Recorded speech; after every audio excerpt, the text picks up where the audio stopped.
You know what I mean? Well, that's wonderful. Right, It's nice to meet Jordan, you. and everybody else is busy and Amy's just not doing anything. Yeah, oh yeah, that's what I always think. I always look sure. around and I'm like, oh yeah, What is that woman Amy, doing? what is What she? is that yeah, woman doing? She's out there chatting trust me, with that's people. the, Exactly. Trust me, that's Anyway, the last. we're looking forward to this. Well, thank you. I am Thank you. too. Okay, I'm good, interested good, to see what you have to say. Good. Thank Let me know you. if there's anything Thanks. I can do. I appreciate that. So now again, I was like, are you getting complaints from the No, I just section? I bought those for storytellers, and I have this. Oh, sure. Testing, huge, testing. Oh, nothing wrong with that. Yeah, nothing wrong with that. That's Good. Amanda Pumpkin, are you at my 10 on 5? I'm gonna sit in on this for a minute, and Okay, then all right. I might be able to pop in. Cameron's here though, so. Well, it's the real punch list.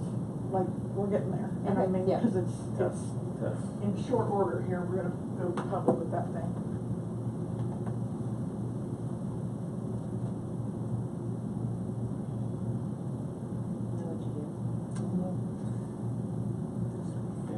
I don't know what's happening. The hotspot won't work. I'll just look at my phone. The whole building is having a moment. It is.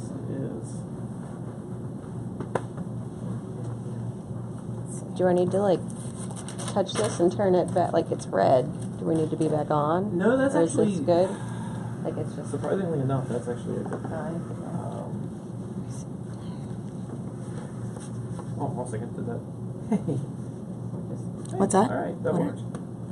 Something worked? It did. We like that. It's a good thing.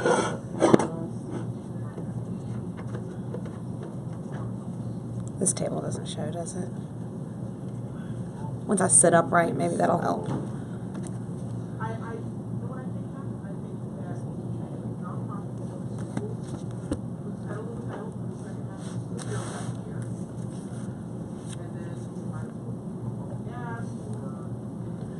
So I'm going to share it, I guess, to my page then from yours right as it starts, which won't be awkward at all. Okay. I don't know how that exactly is going to I was work. actually wondering. But once it starts, we'll just make it work.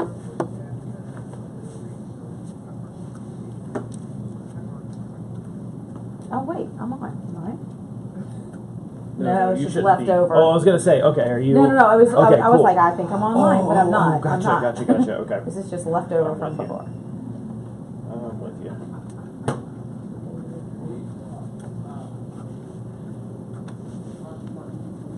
Wait, we're good.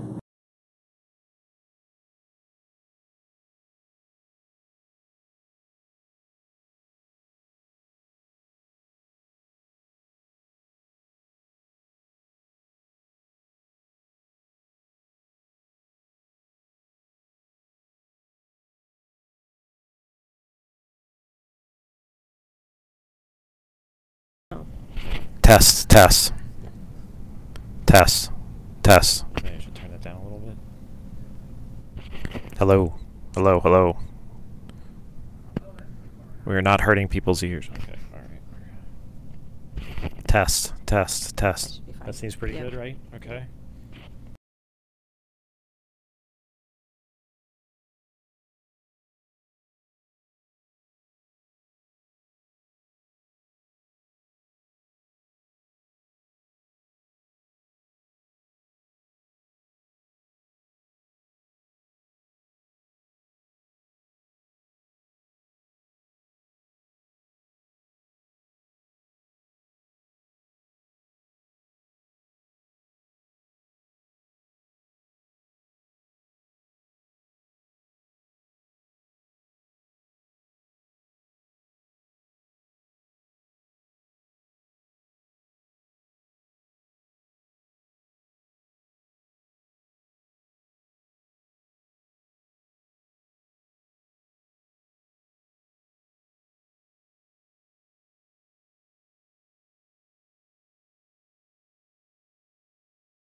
test real fast. Yeah, check, check, check, check. check. Mic check, mic check, mic check, check, check. Let me make sure.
I think somehow Oh, it moved. Yep, there we go. It moved. Let me Oh, see sorry, there. sorry. No, I'm sorry. I You're was. good. No, you're completely fine. That's. You're all I think good. it's because I moved this around. Hold on. Is that right? Yeah. Then does that look okay, or do you want a Yeah, little maybe. bit more? Is that Maybe a good? little bit. Oh, damn it. I know it's so sensitive. I'm sorry. Does that work? I think that's perfect. Hold on. Doesn't this need to be? Hold on. Doesn't that little circle need to be, or square need to? Anyway. Oh yeah, actually, you know what? I think you're okay. Okay. Yeah. All right. That's if you. I won't touch anything Cool. again. Okay. No, you're all good. All good.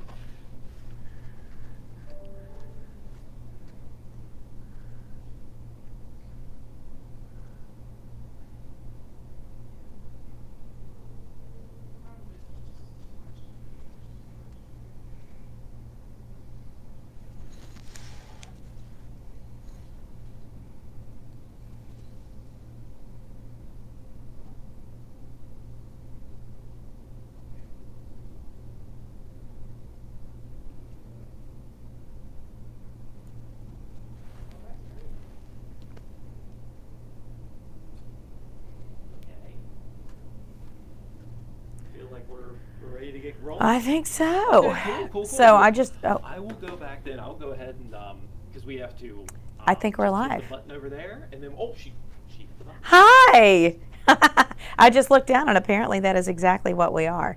We are live. So, good morning. And so we're going to get this going. I'm Catherine Nero, and look where I am. This is the living room behind the scenes of Cincinnati.com. This is the Inquirer.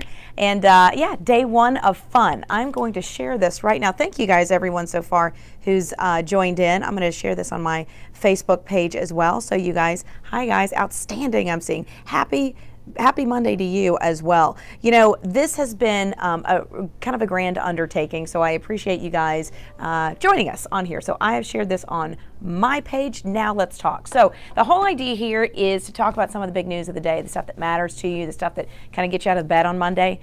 And we've had a case of the Mondays here already, I'll tell you. It's one of those days, and I know that a lot of folks are kind of getting up and out, shaking off the cobwebs. All right, so let's get going. First things first, you know, it's hard to believe it's been almost a month since the shooting at Fifth Third downtown, right off of Fountain Square. And of course, that kind of changed the, changed the city, and probably for a long, long time. One of the great stories that has come out of such a tragedy, though, has been first responders and the heroes that have stepped in, especially those police officers, 4 police officers in particular, who were right there and stopped that shooting within minutes. And so today, Chief Elliot Isaac from the Cincinnati Police Department is going to honor not just the victims, but also those first responders, those heroes who helped keep our city safe from such a terrible, terrible shooting. So, of course, as you remember, that shooting killed 3 people, injured 2 others. On Cincinnati.com this morning, there's an interesting article about the 5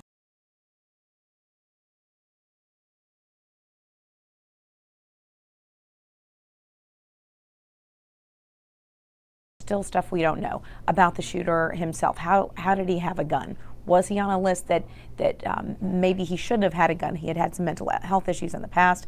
Why was he here? Why Fifth Third? Where the shooter went in those hours, or really in the hour prior to that shooting? And all of those are kind of delved in, and the folks here at the Inquirer are really working on that to try to get the answers that so many people really want. In a tragedy like this and like so many others, it's hard to find the silver lining, and sometimes you just need the explanation to figure out how and why this happened. One of the people, of course, one of the great stories that has come of this, again, out of a terrible situation, has been Whitney Austin. She's the Fifth Third vice president who was shot 12 times in the revolving door. She's on a conference call, didn't hear what was going on.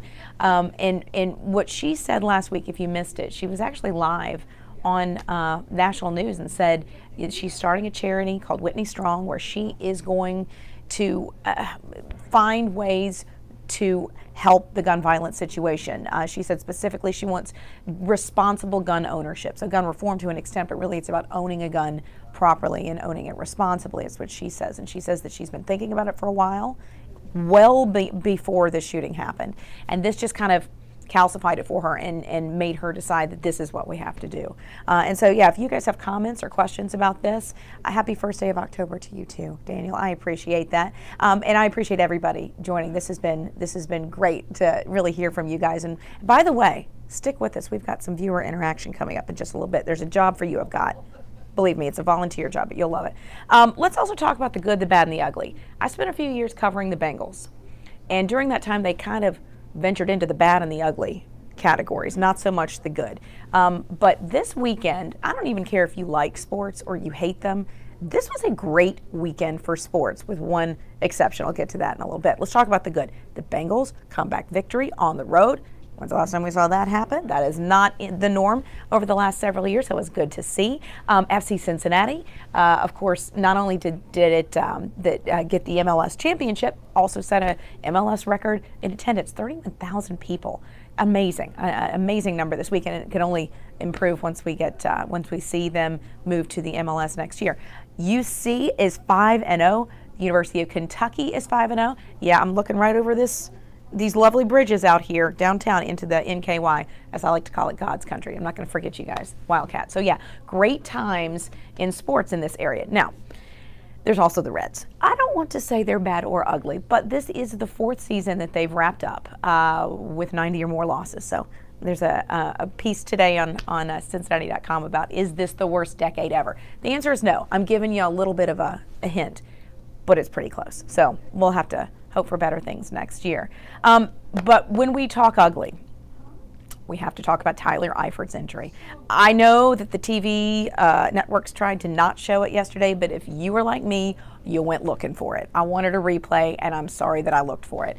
And what's sad about that ankle break, and it is horrific, by the way, what's sad about it is that he had just come back. He's been snake bitten by injuries, and had scored a touchdown earlier in the game for the Bengals, and unfortunately his season is done. And he's tweeted out some, for someone who has just come back and was looking at maybe that comeback player of the year situation, it is a tough situation for him. And so he says he's approaching this with optimism, and so we wish him the best. I always said I'm the vice president in charge of membership of the Tyler Eifert fan club. I've grown a mullet in support. So we got that. We got that going for us. So hopefully he will be back coming up next year. We hope for great things for him. Hello to everybody, Janine and Roger and Susan. Yes, USL Championship. Thank you, Theo. You are exactly right. I'm just looking ahead. I'm predicting the future. The MLS, of course, next year. They won the USL this year. That's FCC, of course. That's a lot of acronyms, but you get my point. See, look, I do this to see if you guys are listening. Thank you for mentioning Kentucky. Trudy, I will always mention Kentucky. As I said, that's God's country. I saw a headline today that caught my eye, and I think that's the whole point of a headline, right?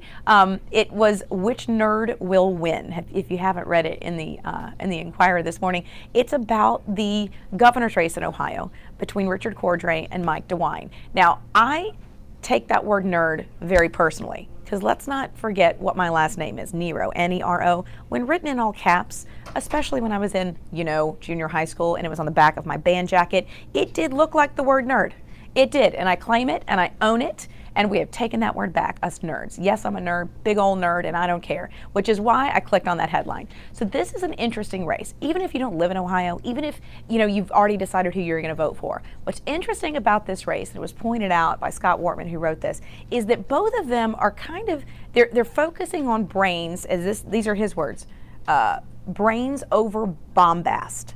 And that's great in this day and age when we're talking about elections and politics and things like that, because too often it's he said, she said, he said, whatever, and you don't know what's right, and you're having to go trying to figure this out, confirm it all yourself online, because every ad you see, there's something terrible about the other person.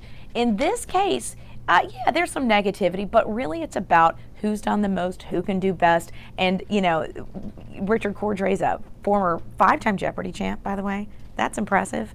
And he kind of uses that. He does trivia. He has, he's got some ads that kind of focus on that. Mike DeWine, meantime, and I'm quoting here, he's a bespectacled attorney. That's what the article said. Now, I'd like to point out my husband's a bespectacled attorney. Not a nerd. I take the nerd category in our house, but nonetheless, it's an interesting way to look at a political race, and I think that it's great. You gotta check it out. Check out the article at the very least. Yes, and we've got, Carl's just posted, thank you, Carl, the article on the nerds running for Congress or running for governor. What I love about the word nerd is that we've owned it. Now, anybody out there who has a girl between the ages of 6 or maybe even younger and about 11, I know you've walked into a Justice store, right? And you know what you see in there? Nothing but the word nerd on t-shirts. We've claimed it. We're reclaiming the word nerd. My daughter has a shirt that says nerdy but cute. I like to think it should be nerdy and cute. I don't think nerdy is necessarily a negative, but we're taking that word back. Zach, hello. Tasha, hello. And I'm glad that you guys are joining us. Theo says, how did I end up at the Inquirer?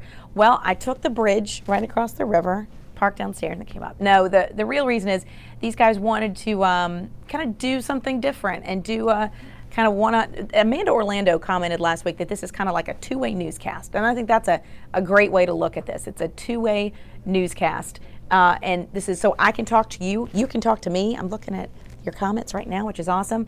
Marianne Gleason, and Marianne, you've been a big fan and I appreciate it. She said she Googled EI and the very first thing that came up, 2 letters, and the first thing that came up was Tyler Eifert's injury. I'm sorry. And so I really am. And if you guys haven't watched it, I'm just going to, it's Crumb Rye-esque, right, from the Super Bowl '89. But it's different. And what's unfortunate for him is that this was just an absolute accident. No, there's nothing illegal about the tackle. His ankle just snapped beneath it, and it just, it's horrible to see. Jenny, hello and good morning. I like that you guys are fact-checking me, so this is good stuff. Bengals are doing good. Larry, you're exactly right. I need to have my own talk show, Christina says. I like that. I think that's what it is. Essentially, I'm talking to myself. This is what I do best. So yeah, the best part about this, I promise viewer interaction. This is what's coming for you. What we want here is for you to tell us what you want, what stories you'd like to see, what topics you'd like discussed, and this is maybe the most important part, what should we call this thing, right? What should we call this? Let's call it something. You tell us what it might be. So we'll see some suggestions. You can leave them here in the comments. So not only that, but we'd like for you to share this so people can see it and tell us what they think. You can also watch it on Cincinnati.com as well. I'm scrolling through here to see what people are talking about. Happy 1st of October. Love the fake fireplace. I do too. You know what? I was saying that a fake fire is the best kind of fire. It doesn't have allergy problems. I don't know about you, but I have some, bonfire allergy issues sometimes. And it's an easy cleanup, right? Not so warm, but that's okay. So let's see. Outstanding. Watching from Texas. Carla, thank you. That is incredible. So yeah, I want to know what you guys have to say, and so many of you, thank you. Yeah, poor Tyler looked awful. Corin, you are telling the truth, but still you got a hooday in there. Jason says, I won't apologize for Calipari, but hooray for you. There was a little issue when Calipari left from Memphis, which is my hometown and my alma mater, to come to Kentucky, and so I appreciate that, Jason, for bringing it up. Dana says the injury broke my heart for him. And you know what, Dana, I think that's exactly the sentiment. This guy has just had injury after injury. He's not been able to stay healthy. I think he's played in 10 games in 2 years, and every time he's healthy, he's incredible. And the other thing is, I just personally like an offense that uses the tight ends. I think that makes it really interesting to watch as a viewer. But yeah, it's just, that's the thing. You're heartbroken for him and his face when he was leaving. I saw a tweet yesterday that said, this is when you see him being carted off the field. It's proof that these guys are not just pawns for a fantasy football league. They're human, and this is not just his livelihood. This is his passion. This is all he's ever done, and he's it's unfortunate. So we'll have to see how he comes back. The team's rallying around him. So many of his teammates of current and former teammates, both in college and in the pros, have tweeted support and Instagram support for him. Linda says, bring back Riva as a guest. We'll work on that. The former co-anchor Chris Riva. You just need the weather. Okay, it's gonna be warm today. I'm looking outside. Fog's lifted. It's good enough. I think I looked on my app this morning. It's gonna be about 80, which is why I refuse to give up summer. Bright yellow it is. But yeah, you're in for a good day. So hopefully that'll work. Kim, hello. Good to see you as well. So Chris, hopefully that works for you with the weather report. I'll get a little bit more for that. So, one other thing I want to talk about that I saw on Facebook this weekend, and I find this to be incredibly interesting. It's a couple of moms were talking about school supplies. Yeah, you're like, what, school supplies? We're like almost midterms, right? Well, a couple of districts and teachers within the districts have pointed out that some of their students don't have supplies. Now, some of those teachers, not all, and certainly this isn't a district-wide issue wherever it is, are saying they're going to start penalizing the kids if they don't have their supplies. And these moms were saying that's not really fair, because especially when you're dealing with whatever age kid you're dealing with, if it's a third grader, they're not running down to Staples to pick up some index cards, right? Their parents are doing that for them. So if they don't have the supplies, is it necessarily their fault? Now, if they have them and aren't bringing them, I get it. But the question posed on Facebook by this group of parents was, at what point is it a student's fault? Now, and I say this, asking this question, knowing fully well I have not bought my kid that $100 calculator she needs for freshman math. I still have to do that. I've been putting it off as long as I can. So, I mean, maybe my kid is one of those kids in that same boat. So, yeah, I just wonder if any parents have been in that boat to see if potentially, they've had kids in detention. That was the discussion online about lunch detention or after school detention for not having the proper supplies. I also get it from the teacher's perspective. If you're not prepared for class, you can't teach, and then that teacher's having to deal with getting that kid the proper supplies and not dealing with the 26 other kids in class. So it's just a question, and so regardless of when you're watching this, please let us know what you think. So Griffin, hello to you. Ty, Amari, thank you. Chris, welcome back. So yeah, I will, as I said before, I much prefer the 10 a.m. Start time to the 4:30 a.m. start time, so that's a plus already. For me and for you, let me tell you, I'm much better in double digits, as I always used to like to say. Well, this has been a lovely first day of whatever we're going to call this. But again, we need your help. What should we call it? What do you want to hear? What do you like? What do you not like? And keep fact checking me, because I'm just talking off the top of my head. So every once in a while, I'll make mistakes on purpose just for you, to see if you don't do it, if you understand or don't understand, right? But either way, we'll be here. Oh, Dana, you've got a T182 I can have? That's going to save me like $100. You have no idea how much I want to save money. You have no idea. I am a coupon clipper from day one. There we go. Thank you, Dana. So yeah, so tell us what you think. Tell us what you like, and we'll be here or somewhere else. Who knows? Tell us where you like us to go live each and every weekday, Monday through Thursday, 10 a.m. right here on the Facebook page. We hope you've enjoyed it, and I'll see you tomorrow.